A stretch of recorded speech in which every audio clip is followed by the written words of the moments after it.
সবকিছু যেমন দেখায় তেমন ছিল না। হাই, আমি বৈশাখী। সবাই আমার রিলে হাসিটা দেখে, কিন্তু এই হাসির পিছনে গল্পটা খুব কম মানুষই জানে। তাই আজ থেকে শুরু করছি সিরিজ অফ মাই লাইফ। আজ আমি আমার লাইফে এমন একটা স্টোরি শেয়ার করতে চলেছি যেটা হয়তো খুব কম মানুষই জানে। Everyone knows me as a girl who loves dance, but very few people know dance is not just my hobby, it's a part of my life.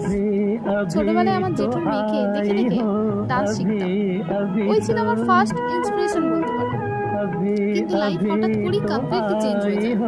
মাত্র 5 বছর বয়সে মাটির দেওয়াল আমার উপর ভেঙে পড়ে। আমার কোমরে সিভিয়ার ফ্র্যাকচার হয়ে যায়। অনেকেই বলেছিল হয়তো আমি আর কোনোদিন নর্মাল ভাবে হাঁটতেই পারবো না। সেদিন আমার পায়ের কুমড়ো এক মুহূর্তেই থেমে গিয়েছিল। Life was not easy, but I'm still dancing. And this is just